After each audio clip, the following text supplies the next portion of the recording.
نحمد و نصلی علی رسولہ الکریم اما بعد فاعوذ باللہ من الشیطان الرجیم بسم اللہ الرحمن الرحیم۔ آیت نمبر 136 لفظی ترجمہ۔ قل کی جمع ہے قولو، آمنا امن کی جمع ہے ہم ایمان لائے، الف میم نون اس کا روٹ ہے امن، باللہ ساتھ اللہ کے، وا اور ما جو، انزلہ نازل کیا گیا، الینا ہماری طرف، الہ طرف اور نون جو ہے یہ جمع کا صیغہ ہے، جو نازل کیا گیا ہماری طرف، وما اور جو، انزلہ نازل کیا گیا، الہ طرف ابراہیم علیہ السلام کے، وا اور اسماعیل علیہ السلام کے، و اسحاق اور اسحاق علیہ السلام، و یعقوب اور یعقوب علیہ السلام کے، والاسباط اور اسباط جو ہے بسط کی جمع ہے، با سین طا اس کا روٹ ہے بساطا یعنی بڑھنا اور پھولنا، اور اسی سے مراد پھر اس کا میننگ کیا لیا گیا ہے، اولاد یعقوب، بڑھنا اور پھولنا، سین با طا اس کا روٹ ہے سین با طا، والاسباط اور اولاد یعقوب، وما اور جو اوتیا دیے گئے، موسیٰ علیہ السلام، و عیسیٰ اور عیسیٰ علیہ السلام، موسیٰ اور عیسیٰ علیہ السلام کو کیا ملی تھی؟ توریت اور انجیل، موسیٰ علیہ السلام کو توریت اور عیسیٰ علیہ السلام کو انجیل، وما اور جو اوتیا دیے گئے، النبیون تمام انبیاء، من ربہم اپنے رب کی طرف سے، لا نہیں نفرقو ہم فرق کرتے، فا را قاف اس کا روٹ ہے، بینہ درمیان احدین کسی ایک کے، منہم ان میں سے، وا اور نحنو ہم، لہو اس کے لیے، مسلمون فرما بردار ہے، سین لام میم اس کا روٹ ہے، مسلم کی جمع مسلمون۔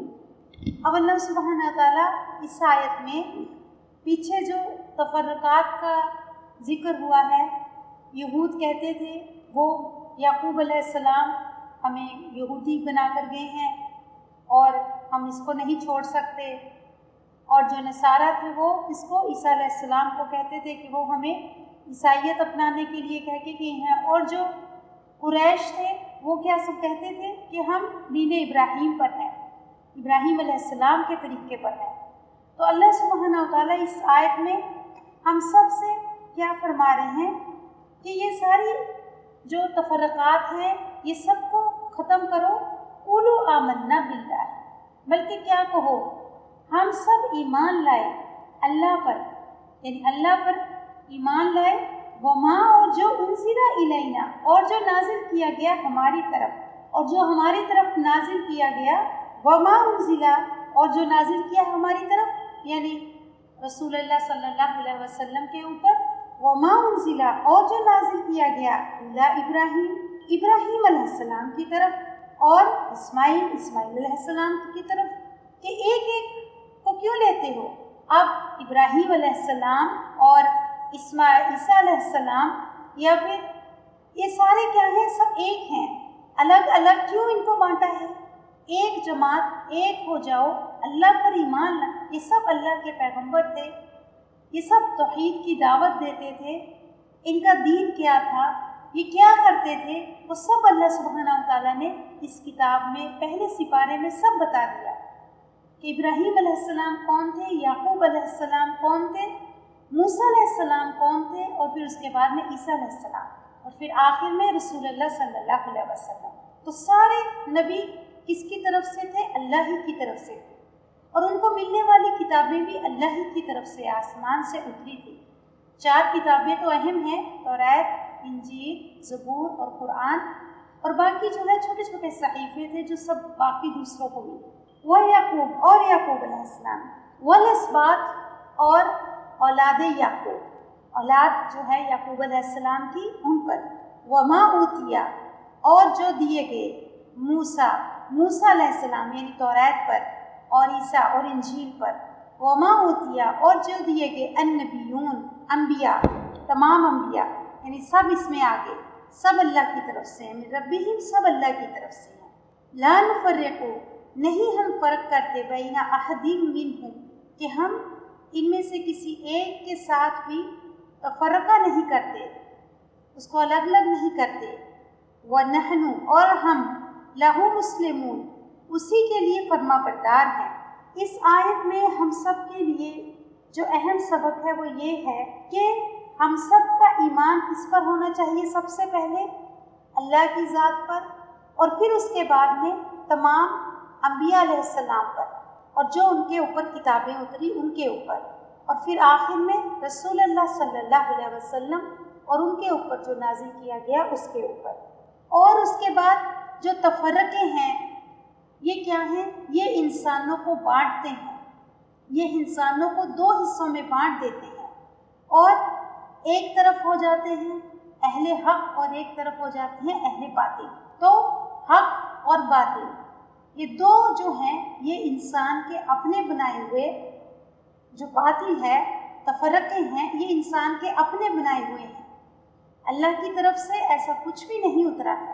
اللہ کی طرف سے ایک ہی توحید کا پیغام سب نبیوں نے دیا ہے آسمانی کتاب کے ذریعے سے، اور پھر اس کے بعد میں یہی پیغام آگے انبیاء علیہ السلام نے دیا اسی کتاب کے ذریعے سے، اور پھر اس کے بعد لوگوں کو بھی یہی حکم ہے کہ اس کتاب کے ذریعے سے لوگوں کو تبلیغ کرو، اس کتاب کے ذریعے لوگوں کو اللہ کے بارے میں آگاہ کرو، اس کو اللہ کی بات، اللہ کی بڑائی، اللہ کے بارے میں بتاؤ۔ فَإِنْ آمَنُوا پھر اگر آمنو وہ ایمان لائے، بِمِثْلِ مانند اس کے، مثال اس کے، ماں جیسا امن تم ایمان لائے، کون لائے؟ بھی ساتھ اس کے۔ فَإِنْ آمَنُوا بِمِثْلِ مَا آمَنْتُمْ پھر اگر وہ ایمان لائے اس کے جیسا ایمان، جیسا ایمان لائے تھے کون؟ اصحابہ کرام، کہ اگر تم ایمان ایسا لے کر آئے جیسا ایمان اصحابہ کرام لے کر آئے تھے، فقد تو تحقیق، اہتدوا وہ ہدایت پا گئے، تو وہ ہدایت پر ہیں یا حق پر ہیں۔ یہاں پر ہدایت سے مراد ہے حق کا علم اور اس کا عمل، حق بات کا علم ہونا اور پھر اس پر عمل ہونا۔ اور ان اگر اور اگر تولو وہ منہ پھیر گئے، فَإِنَّمَا تو بے شک ہم وہ فی شقاق تو ضد میں ہے یا مخالفت میں ہے، شین قاف کاف اس کا روٹ ہے شک، کسی کی مخالفت کرنا کھلی کھلی، تو پھر وہ شک میں ہے۔ فَسَيَكْفِيكَهُمُ اللَّهُ فا تو سین جو ہے فیوچر کے لیے ان قریب جلدی ہی، اور یہ کیا ہے بیچ میں؟ کافی، اور ان قریب کافی ہے ہم ان سب کو، تو پھر کافی ہے ان کو اللہ یا ان کی طرف سے اللہ، اللہ اللہ، وَهُوَ اور وہ السمیع سننے والا، العلیم اور وہ جاننے والا ہے۔ اب لوگ دو حصوں میں بٹ گئے، ایک تو اہل حق اور دوسری طرف اہل باطل، جو ایمان لے کر آئے وہ حق پر ہو گئے ان نبیوں پر، یہ کتابوں پر، اور جو ان پر ایمان نہ لے کر آئے اپنی ہی بات پر اڑے رہے، جیسے کفار تھے یا اس وقت جو یہود تھے، وہ کہتے تھے ہم اپنے دین پر یہودی رہیں گے اور اسی پر پکے رہے، یا پھر کفار قریش میں سے جو لوگ اپنے آپ کو دین ابراہیمی پر کہتے تھے، حق آنے پر بھی وہ نہ عمل کیا انہوں نے، نہ اس کو مانا نہ پھر عمل کیا، تو وہ کون ہو گئے؟ اہل حق اور باطل، دو جماعتیں ہو گئی۔ جو ایمان لے کر آئے اصحابہ اکرام، تو دو جماعتیں ہو گئی۔ اب کیا ہوگا جب دو جماعتیں ہو جاتی ہیں، دو ٹکڑے یا دو قسم کے لوگ ہوتے ہیں، تو پھر ان کے آپس میں اختلافات ہوتے ہیں، آپس میں کوئی نہ کوئی یعنی جھگڑے یا کوئی نہ کوئی بحث مباحثے آپس میں ہو جاتے ہیں۔ تو اللہ سبحانہ وتعالیٰ فرما رہے ہیں فَإِنْ آمَنُوا بِمِثْلِ مَا آمَنْتُمْ بِهِ فَقَدْ اهْتَدَوْا کہ اگر وہ ایمان لاتے جیسا کہ ایمان لائے ساتھ اس کے، یعنی صحابہ اکرام جیسا ایمان لے کر آئے تھے، فَقَدْ اهْتَدَوْا تو پھر وہ بلا شبہ ہدایت پر ہیں، یعنی وہ حق پر ہیں، صحیح دین پر ہیں۔ جس طرح سے صحابہ اکرام ایمان لے کر آئے، رسول اللہ صلی اللہ علیہ وسلم کو مانا، اور اس کے بعد ان کے اوپر اتری جو کتاب اس کو مانا، کہ اگر ایسا ایمان ہے تو پھر ہدایت پر ہے۔ وَإِن تَوَلَّوْا اگر وہ منہ موڑتے ہیں کس سے؟ ملت ابراہیم سے، کیونکہ رسول اللہ صلی اللہ علیہ وسلم تو وہی باتیں کہہ رہے تھے، وہی چیزیں دہرا رہے تھے جو ابراہیم علیہ السلام کے طریقہ بھی تھا۔ اگر کوئی منہ موڑتا ہے اس سے فَإِنَّمَا هُمْ فِي شِقَاقٍ، تو وہ ضد کا شکار ہے اور شک میں ہے، اس کے دل پھٹ چکے ہیں، آپس میں ملے نہیں ہوئے ہیں، دل الگ الگ ہیں۔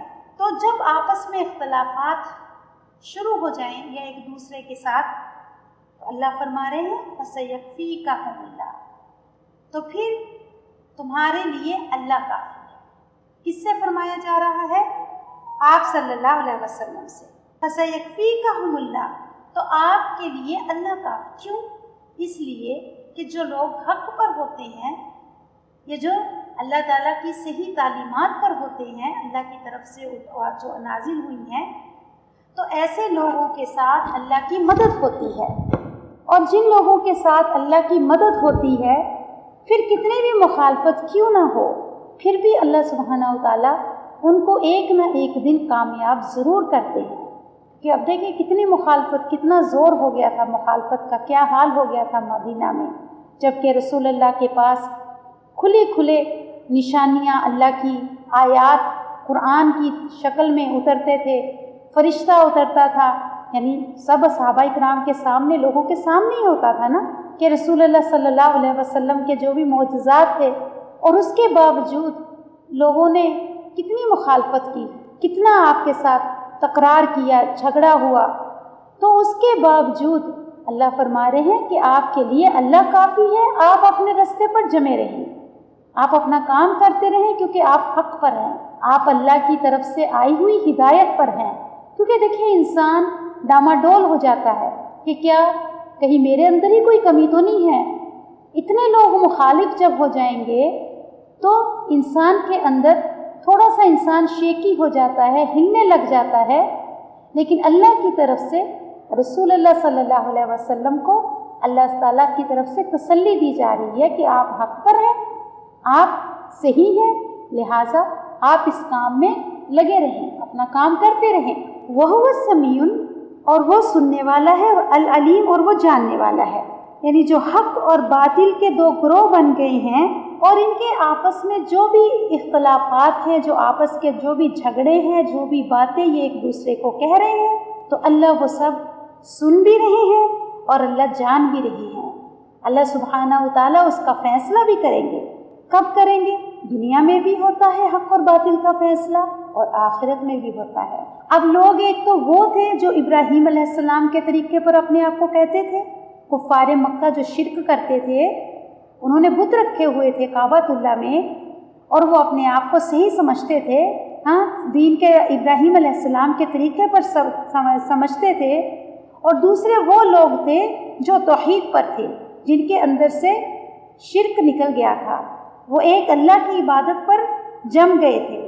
تو اب یہ دو طرح کے لوگوں میں جو مخالفت تھی، اس کا طریقہ یا اس مخالفت کے ساتھ کس طرح سے رہنا، وہ طریقہ بتایا جا رہا ہے۔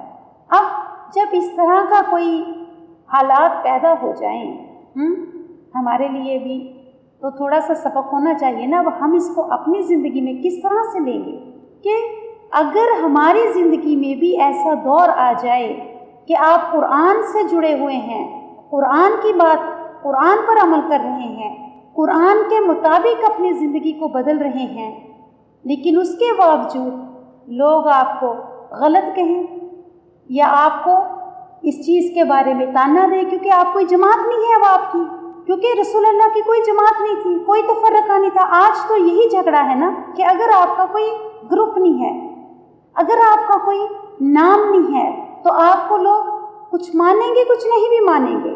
تو وہ ساری چیزوں کے لیے انسان کو اپنے آپ کو تیار رکھنا چاہیے کہ جب نبی علیہ السلام کے ساتھ مخالفت ہو سکتی ہے، تو ہم کس بات کی مولی ہیں کہ ہمیں لوگ صحیح سمجھیں گے؟ ہم سمجھتے ہیں ہم قرآن پڑھتے ہیں، قرآن سیکھ رہے ہیں، ہم ہر چیز اللہ کے بتائے طریقے کے مطابق کر رہے ہیں، ہم پردہ ویسا کر رہے ہیں، ہم قرآن ویسا پڑھ رہے ہیں، ہم جو پڑھ رہے ہیں، جو سیکھ رہے ہیں، وہی لوگوں کو سکھا رہے ہیں، تو ہم ایک طرح سے مطمئن ہو جاتے ہیں، سیٹسفائی ہو جاتے ہیں کہ شاید سب لوگ اس بات سے مطمئن ہو جائیں گے، سب مان جائیں گے۔ ایسا نہیں ہوتا ہے، ایسا کبھی نہیں ہوتا۔ 99% لوگ آپ کے خلاف ہوں گے، 1% ہوں گے جو آپ کو صحیح کہیں گے۔ اس مائنڈ کو ہمیشہ اپنے دل میں یہ بات لے کر چلنا ہے، کیونکہ حق کو سمجھنے والے لوگ ہمیشہ کم ہی ہوتے ہیں، حق کے ساتھ ہمیشہ کم ہی ہوتے ہیں۔ چاہے رسول اللہ صلی اللہ علیہ وسلم کی زندگی دیکھ لیں، ابراہیم علیہ السلام کی زندگی دیکھ لیں، نوح علیہ السلام کی زندگیاں دیکھ لیں، جتنے بھی صحابہ کرام گزرے ہیں ان سب کی زندگیوں کو دیکھ لیں کہ حق پر قائم لوگ بہت کم ہوتے ہیں۔ زیادہ تر تو یا تو مانتے ہی نہیں، یا پھر آدھے جو ہوتے ہیں وہ شک شبہ کا شکار رہتے ہیں۔ تو ان مخالفتوں کا پھر سامنا کس طرح سے کرنا ہے، یا پھر یہ مخالفتیں آتی کیوں ہیں؟ سب سے پہلے تو مخالفتیں آئیں گی، اور خاص طور پہ جب کوئی انسان حق پر ہوتا ہے اس کے لیے تو لازم ہے کہ اس کو اللہ تعالیٰ آزمائشوں میں ڈال دے، اس کو اس چکی سے ضرور نکلنا ہوتا ہے، کیونکہ جب نبی اصحابہ کرام کوئی اس چکی سے نکلے بغیر کامل نہیں ہوئے، اس میں پسنا پڑے گا۔ کبھی یہ نہ سوچیں کہ اس خوف سے کہیں میں بات نہ کہوں، یا پھر میں اسی آزمائش میں نہ چلے جاؤں۔ یہ مشکلات جو ہیں نبیوں پر آئی ہیں، انبیاء علیہ السلام پر آئی ہیں، تو لوگ آپ کی مخالفت ضرور کریں گے، آپ کو ضرور غلط کہیں گے، لیکن یہ مخالفت کس لیے آتی ہے؟ اللہ سبحانہ و تعالیٰ کی طرف سے یہ ایک آزمائش ہوتی ہے، ایک ٹیسٹ ہوتا ہے، امتحان ہوتا ہے۔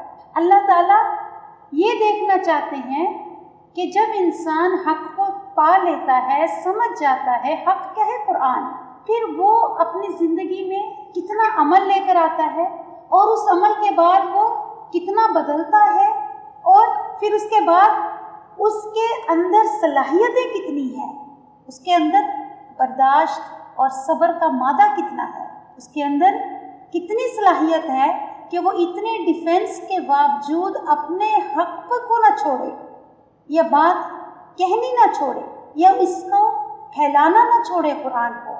اللہ تعالیٰ اس چیز کو آزمانا چاہتے ہیں کہ انسان کا معاملہ اپنے رب کے ساتھ کتنا سچا ہے، وہ اس قرآن کے ساتھ کتنا سچا ہے، وہ اللہ کے احکاموں کے ساتھ کتنا سچا ہے، کہ اس کے اندر ایمان کی صلاحیت کتنی ہے، یعنی اس کا ایمان کتنا بڑا ہے۔ اگر انسان کا ایمان پورے کا پورا اللہ کی ذات پر بیٹھ جائے، اور اس کتاب کو پھر وہ حقیقت کی نظر سے دیکھنے لگ جائے کہ جو بات اس میں کہی گئی ہے وہ سچ ہے، مجھے اسی پر عمل کرنا ہے، اور پھر اس پر وہ عمل کرنا شروع کر دے، اور اس کے ساتھ ساتھ اس کو لوگوں میں بھی اس عمل کے ساتھ ساتھ اس کو آگے بھی پہنچانے لگ جائے، تو پھر وہ کبھی بھی اس مشکلات کے آنے پر اپنے آپ کو تھکائے، یعنی اپنے آپ کو پیچھے نہیں کرے گا، ہٹائے گا نہیں، بلکہ اس راستے پر استقامت کے ساتھ آگے بڑھتا ہی چلا جائے گا، چاہے کتنے بھی مخالفتیں رہیں، چاہے کتنے بھی لوگ خلاف رہیں، وہ اپنا راستہ نہیں چھوڑے گا۔ یہ ایک بہت بڑا چیلنج ہوتا ہے جو ہر ایک کی زندگی میں آتا ہے، اس کے بغیر دین کامیاب نہیں ہوتا۔ اگر آپ قرآن پڑھ رہے ہیں، سیکھ رہے ہیں، یا جو سیکھ چکے ہیں، اور ان کو ایسے ماحول سے یا ایسی مخالفتوں سے ان کا واسطہ نہیں پڑا، تو ان کو اپنے ایمان کا، اپنے آپ کا جائزہ لینا چاہیے، اور ان کو دوبارہ سے پڑھنا چاہیے قرآن کو، کیونکہ وہ کہیں نہ کہیں کمی پر ہیں، کچھ نہ کچھ ان کے اندر کمیاں ہیں، یا تو سمجھ میں کمی ہے، یا پھر عمل میں کمی ہے، یا پھر آگے بتانے میں کچھ کمی ہے، ڈر کے بتا رہے ہیں، پوری بات نہیں بتا رہے، یا پھر ڈر کر عمل کر رہے ہیں، پورے طریقے سے عمل نہیں کر رہے جیسے اللہ کا حکم ہے۔ ایک بات بتاؤں، جب آپ صحیح طریقے سے ایک بات کا بھی عمل شروع کر دیں گے نا، وہیں پر مخالفتیں شروع ہو جائیں گی، وہیں پر لوگ آپ کے دشمن بن جائیں گے، چاہے وہ کوئی رسم و رواج لے لیں، چاہے وہ کوئی آپ پردہ لے لیں، چاہے وہ کوئی آپ شرعی احکام لے لیں کہ جس کو آپ جانتے نہیں تھے، چاہے وہ اپنی عبادات لے لیں، اس پر بھی انگلیاں اٹھیں گی، کوئی آپ کو سیٹسفائی، کوئی آپ سے مطمئن نہیں ہوگا۔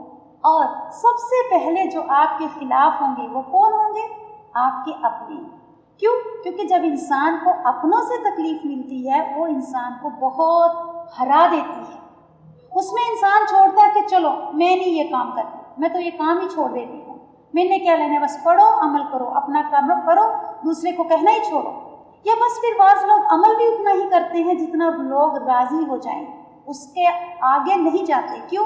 پھر ان کو یہ ڈر ہوتا ہے اگر کوئی کچھ کہے گا تو پھر میں کیا کروں گی، وہ لوگوں کا سامنا نہیں کر سکتے ہوتے۔ لیکن جو مومن سچا اور پکا مومن ہوتا ہے وہ پوری طرح سے، جس طرح سے صحابہ کرام نے کیا، کیا کہا تھا ابو بکر رضی اللہ تعالیٰ عنہ کو ان کے والد نے، ابو قحافہ نے، کہ ابو بکر میں دیکھ رہا ہوں تم اپنے گھر کا مال غریبوں کو لٹاتے جا رہے ہو، کسی امیروں پر، کسی بڑے لوگوں پر خرچ کرتے تو تمہیں کوئی فائدہ بھی ہوتا، تم غریبوں پر، مسکین لوگوں پر، ایسے لوگوں پر لٹا رہے ہو اپنا مال کہ جو تمہارے کسی کام نہیں آ سکیں گے۔ تو آپ نے کیا کہا تھا؟ کیا کہا تھا کہ مجھے اس کا بدلہ دنیا میں نہیں چاہیے، مجھے آخرت میں بدلہ چاہیے۔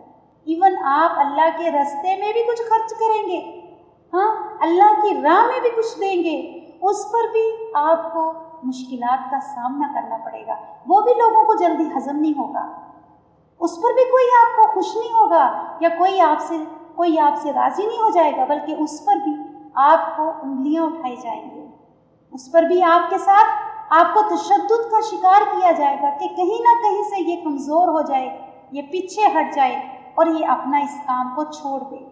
نظریے کو اللہ سبحانہ و تعالیٰ انسانوں کے اندر نبی علیہ السلام اور یہ سارے پچھلے قوموں کے واقعات کو بتا کر ہم سب کے لیے بھی ایک بہت اہم اس میں سبق ہے کہ کبھی مخالفتوں سے ڈر کر اپنے آپ کو پیچھے نہیں کرنا چاہیے، بلکہ مخالفتیں آتی ہیں انسان کو نکھارنے کے لیے، سدھارنے کے لیے، اور آپ کو چیلنجز آتے ہیں زندگی میں آگے لے کر جانے کے لیے، کہ جو انسان ان چیلنجز کا مقابلہ کرے گا اور پھر وہ کیا کرے گا، اگر کوئی آپ کی مخالفت کرے گا بھی تو پھر آپ اس میں اور نکھریں گے۔ کیسے؟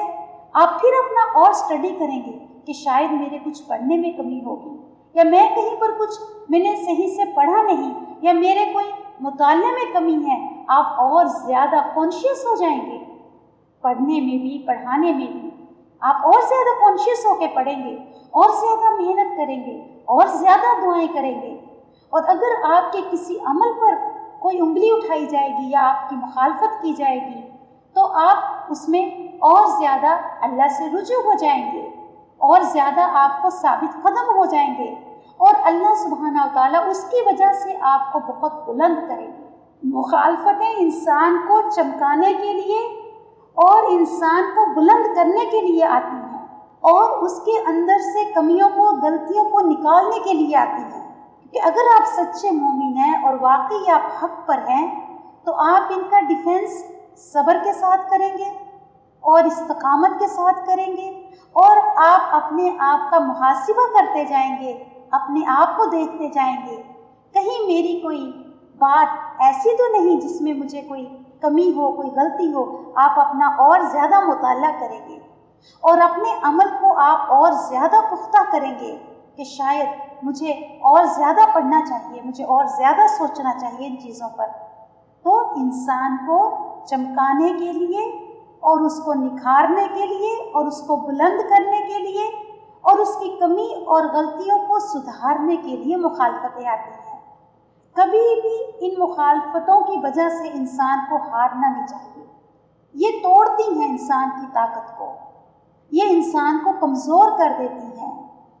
اب دیکھیے رسول اللہ صلی اللہ علیہ وسلم کی زندگی کو دیکھیں، صحابہ کرام کی زندگیوں کو دیکھیں کہ آپ کتنی بڑا جہاد تھا آپ کا، کہ پورا شہر، کتنے چند لوگ تھے شروع میں آپ کے ساتھ، کون تھے؟ حق بات کہنے والا کبھی بھی زیادہ نہیں ہوتے لوگ، کچھ لوگ ہوتے ہیں، ایک شخص یا ایک دو چند لوگ ہوتے ہیں، لیکن پھر اس کے بعد میں وہ خیر کثیر کس طرح سے پھیلتی ہے، اور پھر دھیرے دھیرے وہ ایک بڑی جماعت کی شکل میں ہو جاتے ہیں کہ کتنی بڑی آپ کو، آپ کے اپنے، آپ کے چاچے تائے، آپ کے جتنے کلوز رشتہ دار تھے، کتنا آپ کے ساتھ، کتنی آپ کو ڈیفینس، کتنا سامنا کرنا پڑا تھا۔ پھر باہر والے الگ، جو اہل کتاب تھے وہ الگ، آپ کے رشتہ دار الگ، خاندان والے الگ، تو اس کی زندگی سوچے کہ کس طرح سے آپ نے ان کا مقابلہ کیا ہوگا، ایک تنہا شخص کھڑا ہوا حق کو لے کر، اور پھر کس طرح سے دائیں بائیں اوپر نیچے سے آپ کو، کس طرح سے آپ کو طنز مار کے، آپ کو ہر طرح سے ستایا گیا، لیکن آپ نے اس کے باوجود اپنا کام نہیں چھوڑا، اپنا مشن نہیں چھوڑا، اپنے کام میں لگے رہے۔ اسی طرح سے ہم لوگ بھی جب قرآن کی طرف آتے ہیں، ہم عورتیں خاص طور پر، کیونکہ مردوں کو اتنا نہیں مشکل ہوتا، لیکن عورتوں کے لیے یہ فیلڈ تھوڑا مشکل ہے، کیونکہ عورتوں کے لیے پھر کیا ہے، بہت زیادہ ان کو گھر کو بھی باہر بھی، کبھی لوگ آپ کے عمل کے اوپر انگلی اٹھائیں گے، کبھی آپ کے گھر کے اوپر انگلی اٹھائیں گے، کبھی آپ کی بچوں کی تربیت کے اوپر انگلی اٹھائیں گے، تو بہت انسان پھر ہار کے کیا سوچتا ہے، چھوڑو قرآن ہی چھوڑو، یا کئی مرتبہ آپ کے کسی عمل پر انگلی اٹھائی جائے گی، تو انسان کبھی بھی اس کی وجہ سے اپنے آپ کو تھکانا نہیں، ہرانا نہیں، اور پیچھے نہیں ہٹنا کہ جاؤ میں تو پڑھتی ہی نہیں، میں تو قرآن ہی چھوڑ دیتی ہوں، کبھی ہارنا نہیں ہے۔ اس کے ساتھ اسی وقت رسول اللہ کی زندگی کے بارے میں سوچنا ہے، صحابہ اکرام کی زندگیوں کے بارے میں سوچنا ہے کہ حق کو لے کر چند لوگ ہی اٹھتے ہیں، لیکن وہ لوگ اگر اس پر استقامت کے ساتھ قائم رہتے ہیں، پھر اللہ سبحانہ وتعالیٰ ان کو بہت اچھے ساتھی بھی عطا کر دیتے ہیں، اور پھر ان کے کام کو بہت اوپر بھی لے کر جاتے ہیں، پھر ان کو اعلیٰ کاموں کے لیے چن لیتے ہیں، جس طرح سے یہاں ابراہیم علیہ السلام کو اللہ نے چنا، کتنی مخالفت ہوئی، سارا شہر مخالف ہو گیا، رشتے ٹوٹ گئے، اپنوں کے رشتے اتنے پیارے، ماں باپ کے رشتے سب ٹوٹ گئے، سب ختم ہو گئے، لیکن اللہ سبحانہ وتعالیٰ نے کتنے لوگ دے دیے، کتنے لوگ دے دیے، قیامت تک کے لوگ آپ کو یاد کرتے ہیں، آپ پر ابراہیم علیہ السلام پر درود بھیجتے ہیں، ان کی سنتوں پر عمل کرتے ہیں۔ تو یہ ملتا ہے بدلہ جب کوئی انسان حق پر ڈٹا رہتا ہے، اپنا راستہ نہیں چھوڑتا، لیکن جب چلنا کیسے ہے، چاہے دھیمی چال چلیں لیکن چلتے رہیں، حق پر سیکھتے رہیں، عمل کرتے رہیں، آگے سکھاتے بھی رہیں، اللہ تعالیٰ آپ کو تھام لیں گے انشاءاللہ، اللہ کی مدد ضرور آئے گی۔ اسی وقت جب بھی کوئی کام کرنا مشکل لگے، یا کہیں پر بھی آپ کو دین کے راستے میں رکاوٹیں آئیں، فوری ابراہیم علیہ السلام کے بارے میں سوچیں، اور پھر اس کے بعد میں رسول اللہ صلی اللہ علیہ وسلم کے بارے میں سوچیں۔ ہمارے پر تو ایسی کوئی مشکل نہیں آئی، نہ ہی آ سکتی ہے جیسے ان لوگوں پر آئی تھی، تو ہم اس چیز کو کبھی دور نہیں کر سکتے، ایک راستہ اپنا لیا، اس کو پکڑ کر رکھنا ہے اور چلتے رہنا ہے۔ اور اس آیت میں بھی یہی کہا جا رہا ہے کہ اب جو مخالفتیں ہوں گی اس کی پرواہ نہ کریں، فَسَيَكْفِيكَهُمُ اللَّهُ، اللہ آپ کے لیے کافی ہے، آپ چلتے رہیں، اپنا کام کرتے رہیں، اللہ تعالیٰ کافی ہے آپ کے لیے۔ وَهُوَ السَّمِيعُ الْعَلِيمُ، اور وہ بہترین سننے والا اور جاننے والا ہے۔ اور اس میں اصحابہ اکرام کی بھی خوبیوں کا ذکر آیا ہے نا، فَإِنْ آمَنُوا بِمِثْلِ مَا آمَنْتُم بِهِ، کہ اگر تم ایمان لاتے ہو ان کے جیسا ایمان، کن کے جیسا؟ اصحابہ اکرام کے جیسا ایمان۔ تو صحابہ اکرام کے ایمان کی خوبیاں ان کو بھی ہمیں پتہ ہونا چاہیے، اصحابہ اکرام کا ایمان کیسا تھا، ان کا عمل کیسا تھا، کس طرح سے وہ حق پر ثابت قدم رہے، انہوں نے اپنا راستہ نہیں چھوڑا، شہر چھوڑ دیا، وطن چھوڑ دیا، رشتوں کو چھوڑ دیا، جب تک کہ یہ ساری قربانیاں نہیں دیں گے، رشتے بھی توڑنے۔ یہ جو جنگ بدر ہوئی تھی کیا تھی؟ یہ کس بات کی جنگ تھی؟ یہ حق اور باطل کی جنگ تھی، اور جو لڑنے والے تھے وہ کون لوگ تھے؟ آپس میں رشتہ دار تھے سب، کوئی چاچا، کوئی تایا، کوئی باپ اور بیٹا تھے۔ اگر اولاد بھی، ماں باپ بھی آ جائیں اس راستے میں اور وہ آپ کو ہٹانا چاہیں اس راستے سے یا روکنا چاہیں کسی عمل سے، تو ان کی بھی پرواہ نہیں کرنی ہے۔ پرواہ کس کی کرنی ہے؟ اللہ کی اور اللہ کے حکم کی۔ اگر آپ کی ماں بھی آپ کو کہہ دے پردے سے روکے یا کوئی ایسے عمل سے روکے کہ جس کو اللہ نے کہا ہے کرنے کے لیے، تو آپ اس کی بات نہیں مانیں گے۔ کس کی مانیں گے؟ اللہ کی مانیں گے۔ اللہ کی بات کو آگے رکھا، یہی صحابہ اکرام نے کیا۔ تو ان کے جیسا ایمان کا مطالبہ ہے ہم سب سے کہ کیسا ایمان لے کر آؤ اس کتاب پر، اللہ کی ذات پر، جیسا صحابہ اکرام لے کر آئے، قول اور فعل میں ایک تھے، جو کہتے تھے وہی کرتے تھے۔ اور کیا کرتے تھے صحابہ اکرام؟ سجدے بہت کثرت سے کرتے تھے، اللہ کے آگے جھکتے کثرت سے تھے، دعائیں کثرت سے مانگتے تھے، ہاں اللہ سے آوازاری بہت کرتے تھے۔ تو یہ سارے جو خوبیاں ہیں صحابہ کرام کے وہ سب ہمارے اندر ہونی چاہیے۔ عاجزی اور انکساری، محبت آپس میں ایک دوسرے کے ساتھ، ایمان والوں کے ساتھ کیسی محبت تھی ان کی، اور کفار کے لیے کتنے سخت تھے، لیکن ایمان والوں کے لیے کتنے نرم تھے۔ تو ایسے ہی دل اللہ ہمارے بھی کر دے، اور ایسا ہی ایمان اللہ ہم کو بھی عطا کر دے۔ فَإِنْ آمَنُوا بِمِثْلِ مَا آمَنْتُمْ بِهِ، پھر اگر وہ ایمان لائیں جیسا کہ ایمان لائے اصحابہ کرام ساتھ اس کے، فَقَدِ اهْتَدَوْا، تو بلا شبہ وہ ہدایت پر ہیں۔ وَإِن تَوَلَّوْا، اگر وہ منہ پھیرتے ہیں، اگر وہ ایسا نہیں کرتے، فَإِنَّمَا هُمْ فِي شِقَاقٍ، تو وہ ضد کا شکار ہیں۔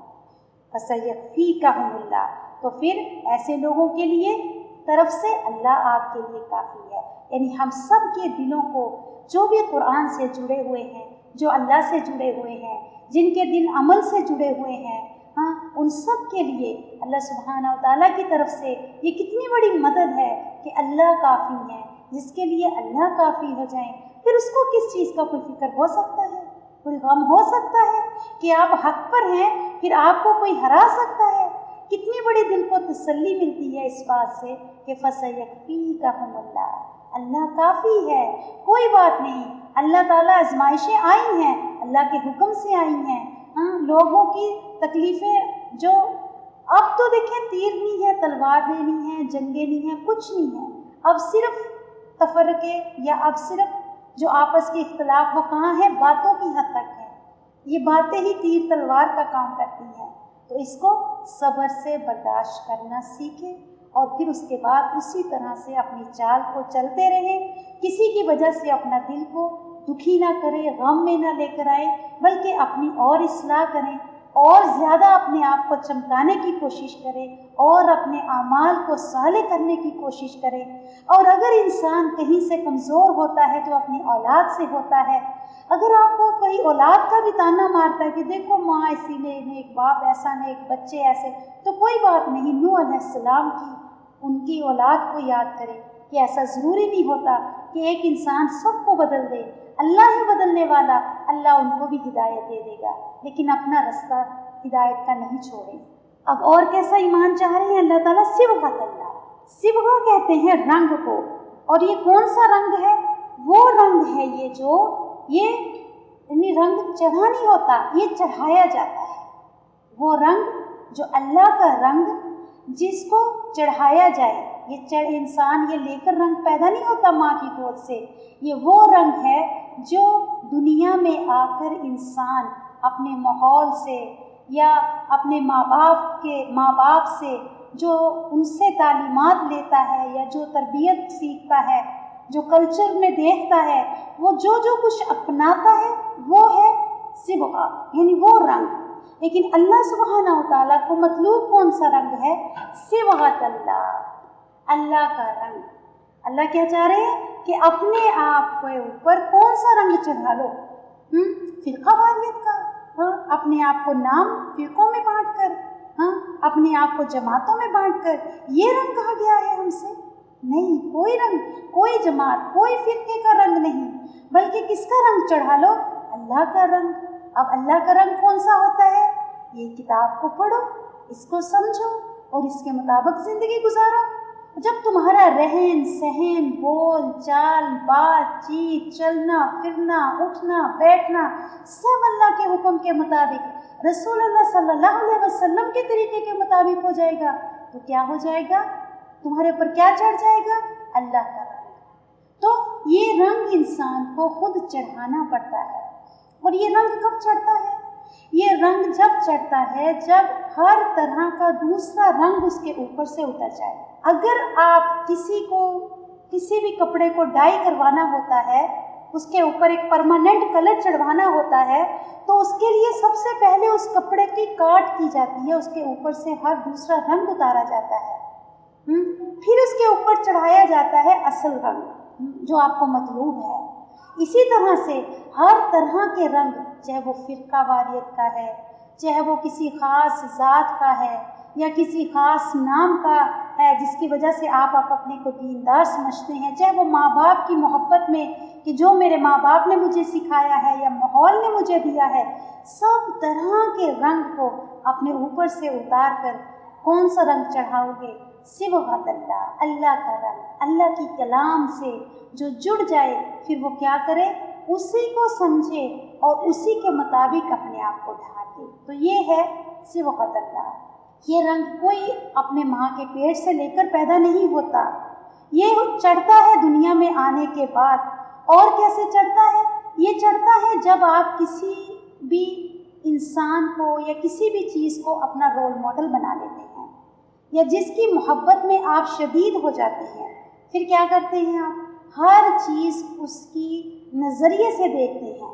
وہ کیسا کھانا پسند کرتے ہیں، وہ کیا دیکھنا پسند کرتا ہے، اس کو کون سا کلر پسند آتا ہے، اس کو کیا گفتگو پسند۔ جب ہم کسی سے محبت کرتے ہیں تو پھر اس کی طرح ہی بننے کی کوشش کرتے ہیں نا۔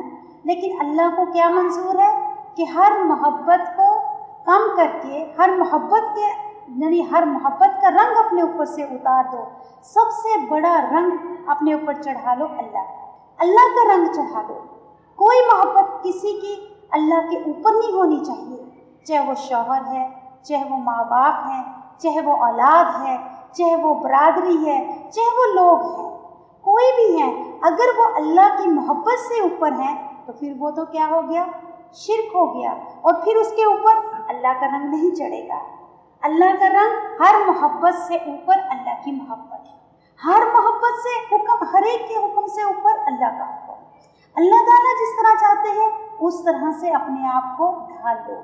ومن احسن، اور کون احسن، احسن سپر گریڈ ڈگری کو کہتے ہیں، حسن کے درجے پہ کون زیادہ اچھا ہے؟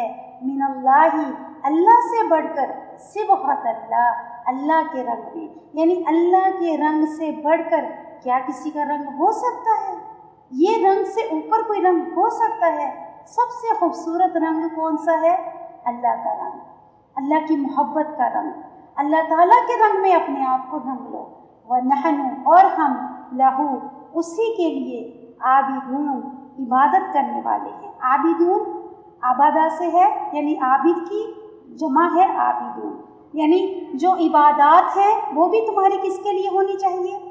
صرف ایک اللہ کے لیے، اور تمہارے صدقات اللہ کے لیے، تمہاری زکوٰۃ اللہ کے لیے، اور تمہارے زندگی کے آپس کے لین دین، میل جول، وہ بھی کس کے لیے ہونے چاہیے؟ اللہ کے لیے۔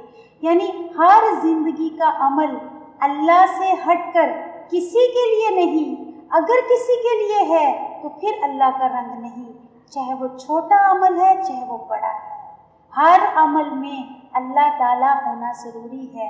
ہم کچھ خاص عمل کر کے کیا سمجھتے ہیں کہ ہم اللہ والے ہیں، چند عبادات کر کے، تھوڑی بہت صدقات کر کے، یا تھوڑی بہت روزے نمازیں حج زکوٰۃ کر کے نہیں۔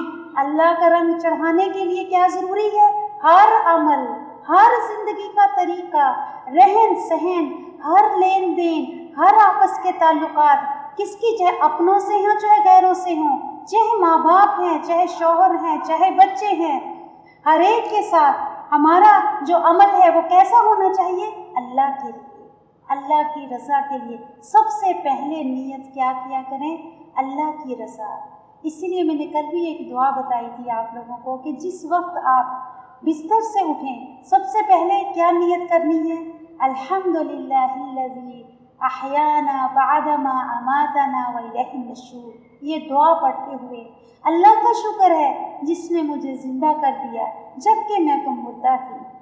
اس کے بعد دوسری ہماری نیت کیا ہونی چاہیے کہ اللہ میرے ہر عمل کو اپنے لیے خالص کر دے، ہر طرح کے ریا سے، دکھاوے سے، ہر طرح کے مجھے بچا لے، میرے اپنے چہرے کے لیے میرے ہر عمل کو خالص کر لے۔ اب چاہے آپ اپنے بچوں کی تربیت کر رہی ہیں، کھلا رہی ہیں، چاہے اپنے شوہر کے ساتھ آپ گفتگو کر رہی ہیں، شوہر کو کھلا رہی ہیں، اس کے گھر والے، یا آپ کسی کو بھی تحفے تحائف دے رہے ہیں، جا آ رہے ہیں کسی کے پاس، ہر عمل آ گیا اس میں۔ میرا زندگی کا، میرا صبح سے لے کے شام تک کا ہر عمل اللہ اپنے چہرے کے لیے خالص کر لے، اس میں کسی کا بھی کوئی حصہ باقی نہ رکھنا کہ میں کسی کے لیے کوئی عمل نہ کروں، صرف آپ کی ذات مجھے مقصود ہو۔ تو انشاءاللہ تعالی یہ دعائیں ہوتی ہیں جو انسان کو سکھاتی ہیں۔ یہ نبی علیہ السلام نے بھی دعائیں کی تھی، جتنے نبی آپ دیکھیں گے ان کی دعائیں اتنی ہوتی تھی، کثرت سے دعائیں کرتے تھے اور کثرت سے سجدے کرتے تھے۔ تو سجدوں میں ایسی دعائیں مانگا کریں، ایسے دل سے دعائیں کرا کریں اور یہ کہا کرے، اے اللہ مجھے وہ سکھا جو آپ مجھے سکھانا چاہتے ہیں، اور مجھ سے وہ کروا جو آپ کروانا چاہتے ہیں، کیونکہ میں انسان ہوں، میں کچھ بھی غلط کر سکتی ہوں، میں کچھ بھی غلط کہہ سکتی ہوں، تو اللہ آپ مجھ سے وہ کروا لے جو آپ چاہتے ہیں اپنے حکم کے مطابق۔ تو انشاءاللہ تعالی اللہ سبحانہ وتعالیٰ پھر آپ سے وہی کروائیں گے اور وہی کہلوائیں گے۔ کل کہہ دیجئے اتحاجوننا، کیا تم جھگڑا کرتے ہو؟ ہا جیم جیم اس کا روٹ ہے کہ نا، جیم ہا جیم جیم اس کا روٹ ہے کہ تم جھگڑا کرتے ہو فی اللہ اللہ کے بارے میں، وہوا حالانکہ وہ ربنا ہمارا رب ہے، وربکم اور وہ تمہارا بھی رب ہے، تو ولنا اور ہمارے لیے، اعمالنا ہمارے اعمال ہیں، ولکم اور تمہارے لیے، اعمالکم تمہارے اعمال ہیں، ونحن اور ہم لہو مخلصون، مخلصون خالص کی جمع ہے یا مخلص بیسی سے ہے، ہم اللہ ہی کے لیے اپنے آپ کو خالص کرتے ہیں، خا لام سوا اس کا روٹ ہے خلصا، یعنی ہم اللہ ہی کے لیے اپنے آپ کو ہر شرک سے اپنے آپ کو پاک کرتے ہیں، صاف کرتے ہیں۔ یعنی جب کوئی شخص اللہ کی طرف جانے لگتا ہے تو لوگ اس سے ناراض ہو جاتے ہیں، یہ یاد رکھیں۔ ہاں، شرک کا مقابلہ کرنے کے علاوہ بھی اگر آپ توحید پر بھی ہیں، اگر آپ اسلام پر بھی ہیں، لیکن جب عمل کا معاملہ آتا ہے نا تو کیونکہ جب عمل کا معاملہ آتا ہے نا تو پھر بہت سے جھگڑے شروع ہو جاتے ہیں۔ یعنی جب کوئی شخص اللہ کی طرف جانے لگتا ہے تو لوگ اس سے ناراض ہو جاتے ہیں اور اس کے راستے میں، عمل کے راستے میں رکاوٹیں پیدا کرتے ہیں، تو اور یہاں تک نوبت آ جاتی ہے کہ انسان کے آپس کے جھگڑے ہو جاتے ہیں۔ اللہ کے راستے پر چلنا بھی کوئی کم نہیں ہے مشکل، حق بات کو کہنا اور پھر حق بات پر چلنا یہ بھی کوئی جہاد سے کم نہیں ہے، جب کہ آپ جاہلوں میں بیٹھے ہوں، ہاں ناسمجھ لوگوں میں بیٹھے ہوں، تو کل اتحاجوننا، اللہ فرماتے ہیں کہ آپ ان جھگڑوں جو کرتے ہیں ان سے کہہ دیجئے فی اللہ اللہ کے بارے میں، کہ تم اللہ کے بارے میں جھگڑتے ہو، جو ہم اللہ کے راستے پر چل رہے ہیں تمہارا جھگڑا ہم سے اس لیے ہے، وہو ربنا جبکہ وہ ہمارا بھی رب ہے، وہ ربکم تو تمہارا بھی رب ہے، تمہیں بھی یہی کچھ کرنا چاہیے جو ہم کر رہے ہیں، بلکہ تم جھگڑ رہے ہو، ولنا اعمالنا تمہارے اعمال تمہارے کام آئیں گے، ولکم اعمالکم میرے اعمال مجھے کام آئیں گے، ونحن لہ مخلصون ہم تو اللہ کے لیے خالص ہیں، میں تو جو کر رہی ہوں اللہ کے لیے کر رہی ہوں، تمہارے اعمال تمہارے آگے آئیں گے، میرے اعمال میرے آگے آئیں گے، تو لہٰذا جھگڑا کیوں کرنا؟ ام تقولون، ام یا تقولون تم کہتے ہو، انا بے شک ابراہیم علیہ السلام و اسماعیل اور اسماعیل علیہ السلام و اسحاق اور اسحاق علیہ السلام و یعقوب اور یعقوب علیہ السلام والاسباط اور اولاد یعقوب، کانو وہ سب تھے ہودن یہودی اور یا نصارہ، یا وہ نصارہ تھے، یا یہودی تھے یا وہ نصارہ تھے، یہ کہتے تھے نا یہود اور نصارہ کہ ابراہیم علیہ السلام اور جو ان کے 12 بیٹے ہیں وہ کون تھے؟ یہودی تھے یا پھر وہ عیسائی تھے، یہ ان کا آپس کا جھگڑا تھا، یہودیوں کا عیسائیوں کا۔ تو اللہ فرما رہے ہیں کہ اب جو ابراہیم علیہ السلام کا جو دور تھا، کیا تم اس وقت تھے؟ تم موجود تھے؟ تم نے دیکھا تھا کہ وہ یہودی ہیں؟ قُلْ أَنْتُمْ أَعْلَمُ کہہ دیجئے کیا تم زیادہ جانتے ہو، ام اللہ یا اللہ زیادہ جانتا ہے؟ کہ تم نے اس وقت تھے، تمہیں پتہ ہے؟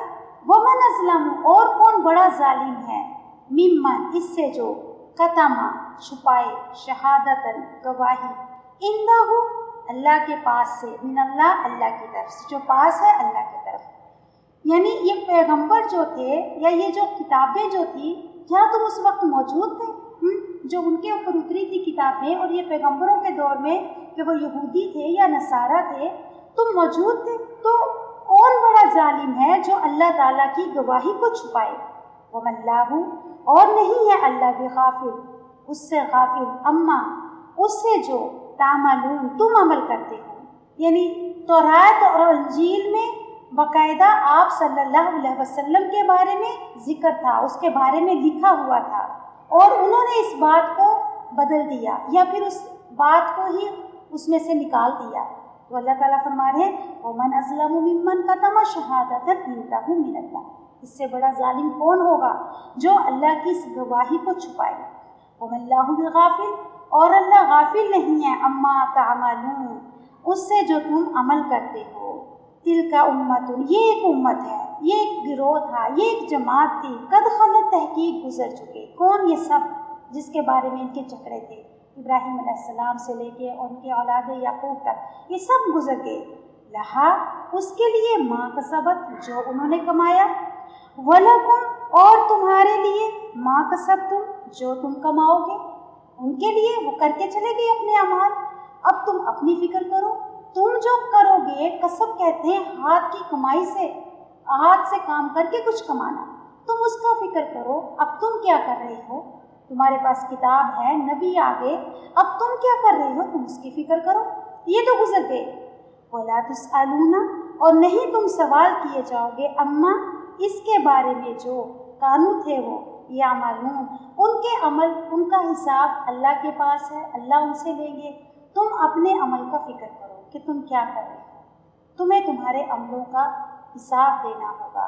ہر انسان کے لیے بھی یہی میسیج ہے کہ ہر انسان کو اپنے عملوں کی فکر کرنی چاہیے، دوسروں کے اوپر تنقید کرنے کی بجائے کون غلط ہے، کون صحیح ہے، کون صحیح فرقہ، کون غلط. ہر انسان اپنی اپنی فکر کرے. وہ تو گزر گئے، اب تم اپنی فکر کرو، تم کیا کر رہے ہو اس کتاب کے ساتھ. اللہ سبحانہ وتعالیٰ ہم سب کو اس پر عمل کی توفیق دے. سبحان رب العزت عما یصفون وسلام علی المرسلین والحمد للہ رب العالمین. سبحانک اللہم و بحمدک، نشہد ان لا الہ الا انت، نستغفرک و نتوب.